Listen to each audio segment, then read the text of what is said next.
Voina chuan guitar lesson thar kan zir ho lenga voina kan zir tur chu hlimpuin kan ho saber ti hla sakha gitara perdang kan zir ho le don ni sabera chuan din kan langa asanga G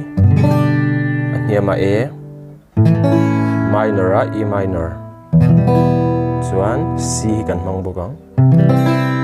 chuan anua atopa hina kiron san dona chu chu E in kan sanang chuan asanga A kan manga aniama B chuan in F sharp minor hi kan mang bokang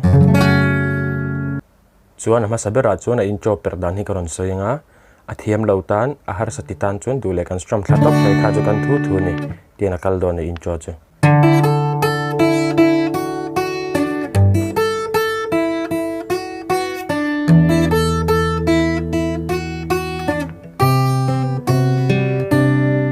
na kalang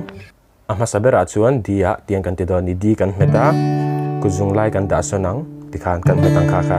chuan kuzung puin fourth string hi open in chuan in first string open in kuzung te in first string fifth fret avoi ni first string open in voi ni first string second fret avoi ni chuan in second string first third fret avoi ni voi khat ka tinan chu tian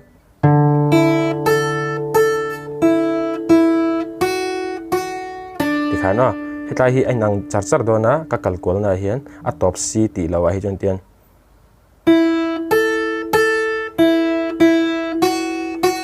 khamilai te kha choi nang vekang G le E minor a hian tian G a chuanin kuzung puyamo kuzung lai hin kan han metanga 6 string third fret kha tian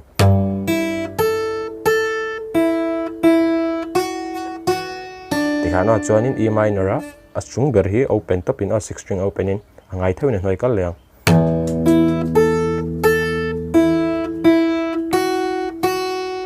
khan chuan C a chuan tinakal leang tian nei C kan meta kuzung u hian fifth string third fret a kan meta kuzung te in first string third fret kha kha rolin kapot enge khoi rolang khana chuan in kuzung chalimo kuzung lai hian third string open in khan chuan in hemi chu kan la da charanga kuzung u amna hi chu kuzung lai in first string second fret a kan da leang kha kha rolling kan ti leang chuan in third string open leang chuan in fifth string hi chu kan la met danga kuzung te in second string third fret a kan tirwal leang tikhana tian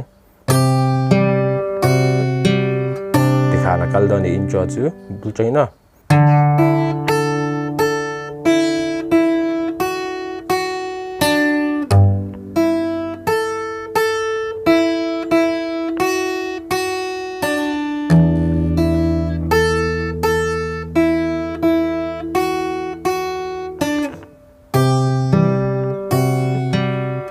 tikhana kal don ni pa ngai chuan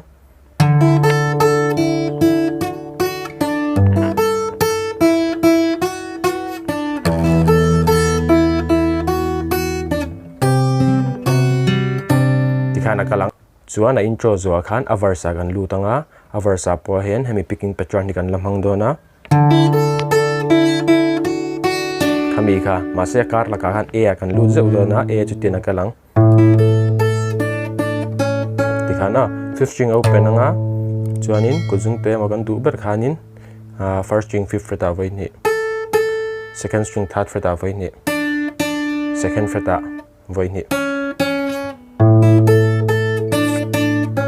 tikhana kalang a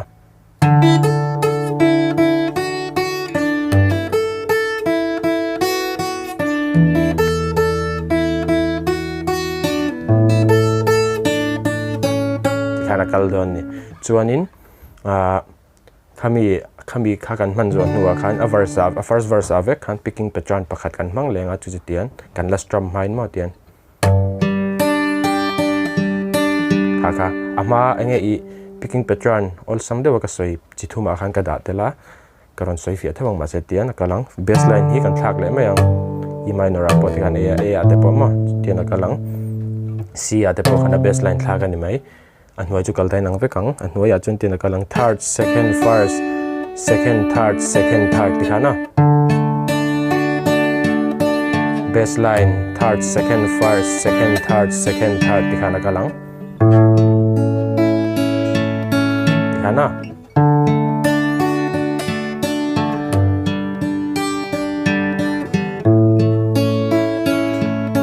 Tikha na kaldon ni chuan. Second verse. Emo second chorus aning ka shekha chang khanin kan strum do natin kan strum down down up down up down down down up tikha na down down up down up down down down up down down up down up down down down up down up down he covel mi te mit le ben kan kling so low kan strum suak vek don ya la kha strum huna chang khan mo chuan a hla hi a hla milin karam play chuak lenga uluk den longai thlale don ne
Bye.